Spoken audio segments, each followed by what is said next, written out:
One of the amazing things about the nighttime is that the nighttime is very special whether you're a believer or not. One of the things that psychologists often discuss is that nights are usually considered a spiritual time. So they talk about how usually people are more willing to share and they're usually more in touch with their feelings and their emotions at night. And this is why you see when people go out on dates and stuff like that, when do they usually go out? During the day or at night? So people are more likely to be in touch with their spiritual side and their feelings and their emotions. And what Islam does is that it takes advantage of this time.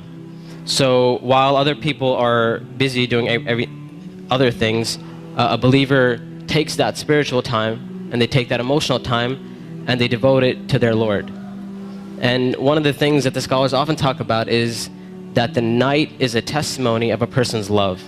So whatever a person loves, you'll see that they'll usually devote their night to that. So if a person's only concern in life is to have fun and party and maximize pleasure, they'll spend their night trying to do that. If a person's concern is their afterlife and their love for Allah, then they'll spend their night in concern about their akhirah. And they'll spend their night devoted to Allah Azza wa Jal. As Allah Azza wa Jal said, وَالَّذِينَ آمَنُوا أَشَدُّ حُبًّا لِلَّهِ, that those who believe, they're stronger in their love for Allah Azza wa Jal.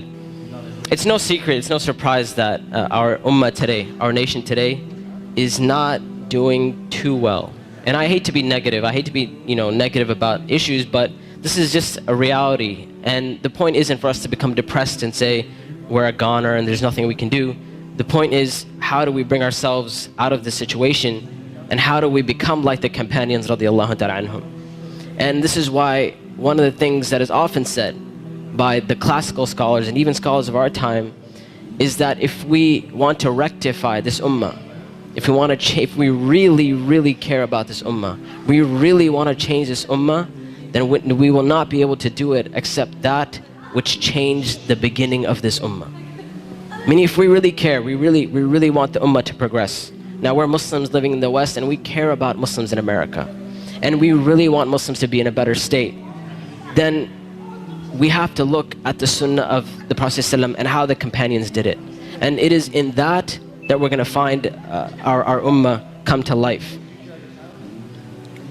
And the thing about the companions, like I mentioned, is that what they had and what is missing from our time is that attribute of going above and beyond the bare minimum. Ibn Abbas radiallahu ta'ala anhuma, he says about the companions, he said, I did not see a single companion. He said, I did not see a single companion except that they would take something from the night. Meaning they would pray some type of qiyam al-layl. And one of the most oft questions I get from young people is, you know what, my iman is just not doing too well. Like, I have a dip in my iman and I just don't feel it anymore.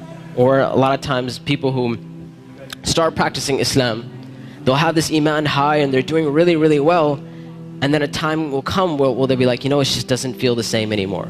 Or a lot of times reverts and converts will say, when I first became Muslim, it was the most amazing experience of my life, and I want that back.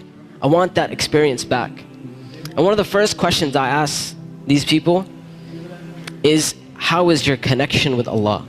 How is your qiyam al-layl? When was the last time you got up in the middle of the night or in the last third of the night to pray to your Lord? And if the answer usually is, well, I don't really do that. I mean, I just try to do my 5 daily prayers. I'm just happy if I can get that in. And I tell them, I say, listen, if you're cutting off your connection with Allah, how are you going to get better? You can't expect your iman to just get fixed all of a sudden on its own. It's not going to happen. You have to take steps for you to become a better Muslim. You have to take steps to reach that level of iman. When it comes to qiyam al-layl, one of the advices I often give, and I give this advice because this was the advice given to me by my teachers, is if you want to pray qiyam al-layl, all you have to do is just try it. And I'm not talking about spending a third of the night praying or half of the night praying. I'm saying get up 10 minutes before Fajr. Just 10 minutes before Fajr. And we know the Prophet ﷺ told us that it is the last third of the night where Allah Azza wa Jal comes down to the lowest parts of the heaven and He asks, He says, which one of my servants is seeking my forgiveness that I may forgive them? And which one of my servants is seeking my mercy that I may be merciful for them? Which one of my servants is asking of me that I may give to them? And that third of the night is still there in the last 10 minutes before Fajr. So all I'm saying is wake up 10 minutes before Fajr. Not an hour, not 2 hours before Fajr, 10 minutes before Fajr. And try and pray Qiyamul Layl and experience this amazing spiritual nature that Allah Azza wa Jal has given us, this blessing that Allah Azza wa Jal has given us. And when you get up in the night, number one, you'll see your heart transform. You'll feel your heart unlike you've ever felt it before. And I know a lot of us, and this is a problem which is very, very common, where we look at Islam and all we see is a bunch of things we have to do. And we're missing that spiritual side of Islam. We're missing that connection with Allah and our Creator. And I tell you that if you're seeking that connection, then get up and pray Qiyamul Layl. You will see your heart transform. You will see this tranquility and peace that Islam is supposed to be. You know, people talk about Islam. Islam means peace and all that kind of stuff. If you really want to experience that, get up in that last third of the night. Get up for 10 minutes and you will see that peace and tranquility descend upon you.